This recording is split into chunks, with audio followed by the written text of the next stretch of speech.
Welcome back to part 2 of our video series. I'm just talking a little bit about the project overview for Nuremeberg and where you can get it. I'll just give you a bit of a look at, this is the original page here from the project, and it's a bit of a look at what the original premise was when we started 6 months ago. Where are we now? You can follow where we are now by looking at the dev post for Project Reflection.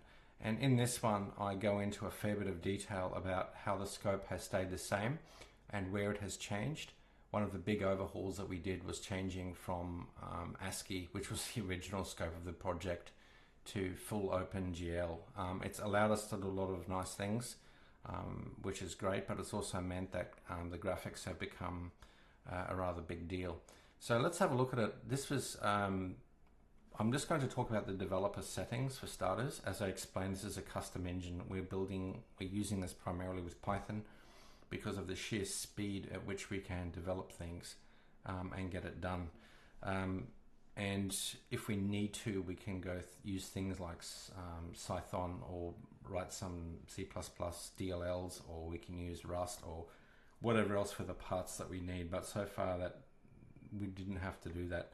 So when you go into the settings, we have listened to feedback. We're trying to support 5 resolutions that will allow really good gameplay.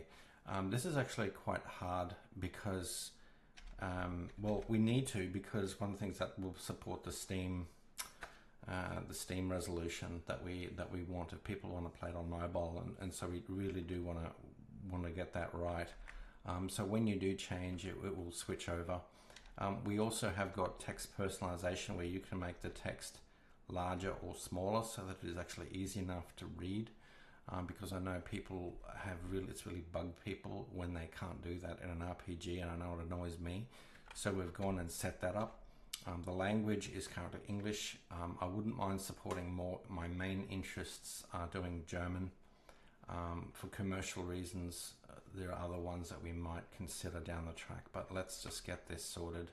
The foundations are there so that if we need to do it, we can.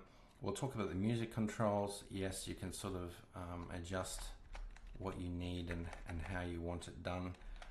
Hopefully that will work. As we develop the game, we also have to keep going back to make sure nothing's broken, anything else. So it is always a fair bit to stay on top of. Music playlists. You can actually set which music you want for a lot of the game. So that means if you love your Baldur's Gate music, you can port that in. If you have your own fantasy RPG music that you love, you can play to that over the long term. And we do that as well, because you will be playing this game for a really long time.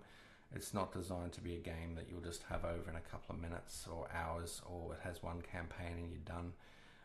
There's a lot of depth to it. There's a lot to explore, and we want to make sure it's very rich.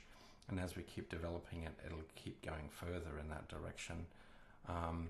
So that's just an ambience dev tool that I use. Okay, so I'll give you a little bit of a look at some developer aspects now in the next video. So thanks for that.